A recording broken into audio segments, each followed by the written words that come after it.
everybody, I am Maggie and I'm so grateful you joined me here today on my channel. It's nothing without you and it's all because of you and me and us, we are one. So when you can, please scroll on over or just press the subscribe button, press like, and I would love to hear your comments. What we are working on is the magic of everyday life with Maria Szepes. And what we're going to do is we're going to go and close out the introduction. Okay, so here we go. We're picking up where we left off. So we were on page 12. So here we are. There are very few physicians who can actually counteract the phenomenon, who delve deeply into the hidden fulcrum of the disease, instead of attempting to free the patient from an entirely mystifying disease complex through the help of various administered chemicals that often summon dangerous side effects, merely temporarily ameliorating symptoms, which of course reappear again and again because methods that only treat physical symptoms are in the main ineffective. So I'm just saying, when we're going to heal, it can't just be body. It's mind, body, spirit, and our heart, and we want our mind and our heart in coherence. I mean, we want to be in train with the earth and the heavens. We want to be peace within. So usually the methods they treat only physical symptoms and are basically ineffective. So it is true, however, that this fact was known for thousands of years ago by such wise men as Hippocrates, Plato, and Paracelsus, and in the ancient wisdom even before them in Egyptian philosophy and by the wise men of antiquity and the Middle Ages. The illness must be called by its proper name. Fear is fundamentally always a fear of death. So, wow. I think a lot of us know that, but sometimes when you get to the bottom, like you boil it down to the bottom of the bowl, that's it. Always a fear of death. Light disperses darkness. Terror is an internal, light disperses darkness, right? We love that. But terror is an eternal projection mechanism functioning within us. The monsters we see are in fact our own creation, and the body is the medium for the spirit, a transmitting instrument for the symptoms of the spirit's symbolic language. So, people will go to a medium for that medium to tell them, something they want to know about a deceased member or what have you. I mean, our body is our ride. This is a Corvette. It's a Camaro too sometimes. Like, I love cars. I love muscle cars. That's another topic. But anyway, my body's my ride for my spirit. So our body's the medium for our spirit, and it's a transmitting instrument for the symptoms of the spirit's symbolic language. And we talked about this earlier. It's commented there that the monsters we see are in fact their own creation. So like we discussed before, if you have, you're being poisoned or you're being exposed to mold, you have to be removed from the place to be able to actually heal. So if you're in immediate type of trauma or danger, you can't just positively think yourself through it. And we're not saying that you're just making this creation, but a lot of times after we go on from trauma, our mind is still creating a lot more trauma. So Professor Slink illumined wonderfully the role of the psyche and the physical medium in the working of the spirit. Their harmony represents balance in our lives. Their opposites lead to the disintegration of our inner life, catastrophe. So no matter how confidently a genius intellects may soar into the future or be most appealingly cultured, it's all brass if the sympathetic nervous system provides the person no security. So we have to be safe within our own body. We need to have peace within. And a lot of people, you know, especially like since pandemic, but it was even pre-pandemic, we have everybody on anxiety and everybody on stress and everybody, and I'm not criticizing anybody. I'm in the same, I'm with you, but we're also on our way out. We want our sympathetic nervous system to be our security, like to make us feel that we're safe in our bodies. And also remember, Professor Schleck, we talked about him last night, about the experiment with the guy in the tub, and they leaked the dye in, but so he thought he was bleeding to death, and therefore he did. Our mind is so powerful. Like my dad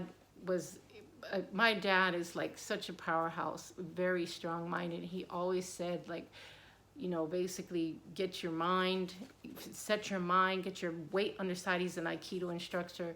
You know, focus your mind where you want to go.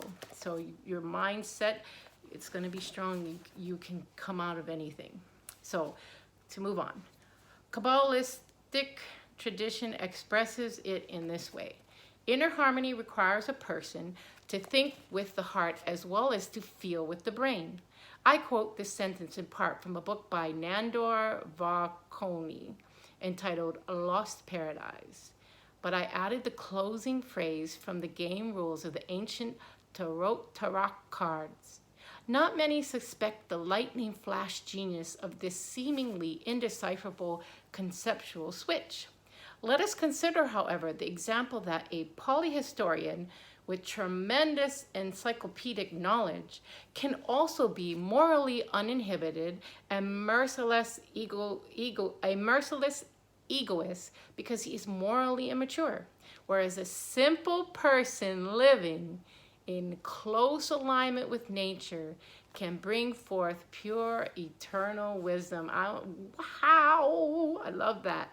Whereas a simple person living in close alignment with nature can bring forth pure eternal wisdom. I mean, just think about this. The people you know who are in the ground, in the earth, grounding, working in the garden, tending to the earth, doing the very best kind, they usually have really grounded, centered, calm, thoughtful lives. I mean, they go into the earth, they go into the world, and they just give the gift of like that Schumann resonance, like, I just want to be hugged up in this. Okay, bearing in mind the foregoing passages, I am comfortable in daring to write down the essence of what I have to say, supported by modern natural science. We are the patients of our own fears, thoughts, and bad imaginings. Psychologically, as a result, we are victims of our own black magic. Our neuroses begin not in our bodies, but in our minds. And we can only attempt to ameliorate the disease-causing vortices that cause injury to our physical body if we delve down into their deeply hidden roots. However, it always takes two to heal. One, an observer who beyond the visual reflections penetrates the invisible cause and tries to help in every instance according to the unique character of each patient using ideal methods, and the patient who truly wants to heal. So if you want to be healed, you got to truly want to heal, and you got to stand in that healing. We're going to get into Neville Goddard stuff as we go, but Josiah Bryant, Elmer O'Locker, and Brian Scott, and just go get his books. Neville Goddard, yes. We're going to stand in our healing in every way. So, who does not insist on holding us as an alibi to their self-made hell? Who accepts the true names of the psychic elixirs, the medicine extracted from their own disease? Proof of this process can be demonstrated through the examples of two people suffering from the same illness. One who believes in the doctor or psychologist knows, fights, and recovers from their troubles and heals completely. The other one gives up and cannot and will not grasp the lifetime cast them and is destroyed by the same disease. No one can live in another's place. We cannot surgically remove someone else's abscess from their body. The physician can write the best prescriptions and prescribe tried and true treatments with no avail if the patient does not use them. Illness of the soul has countless hidden causes and synonyms.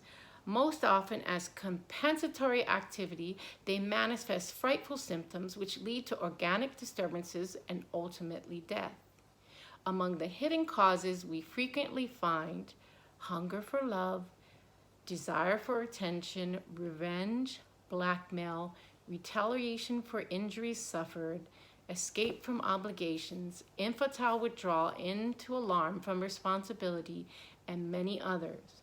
And also, belonging to the difficult realm of deep psychology is a case of someone who attempts suicide out of rage, impregnated with jealousy in order to punish others for their loneliness, hoping that rescue arrives in time.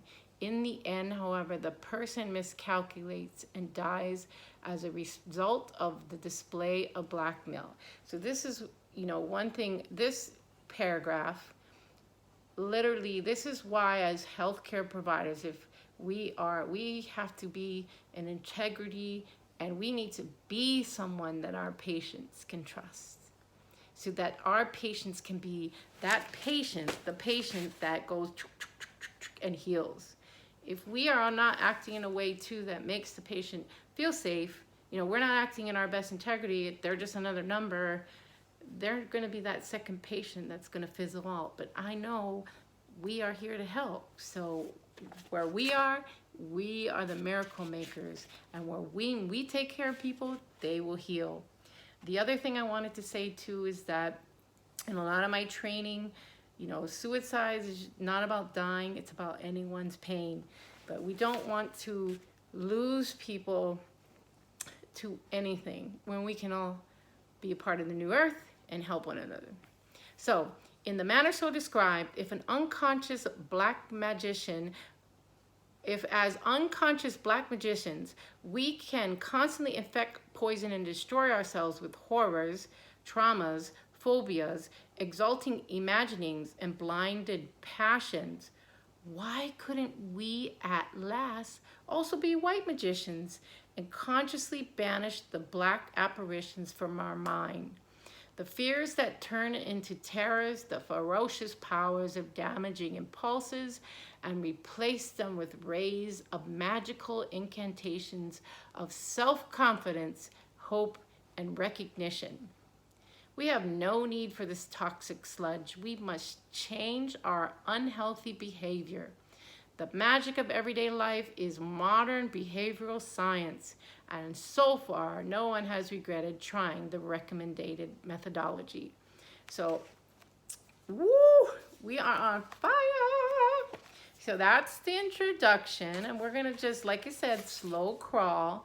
I just wanted to say that in the Hawaiian culture, black is a very powerful color. I mean, the black velvet void, things are created out of it. So I'm not really getting caught up in these things. We all know, like, positive, negative, we're wanting to upgrade, okay? We're not trying to downgrade, we're trying to upgrade. And so, let's really focus on how we can get what will help us to heal. And would you like to be self-confident, hopeful, and on to giving your gift to the world? Well, I would love to hear about it. Please, guys, we're heating up, like my shirt.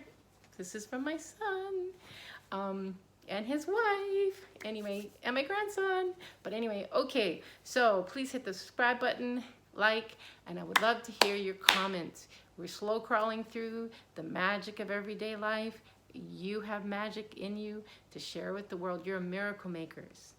All right, so good to see you. Peace in, peace out, bye.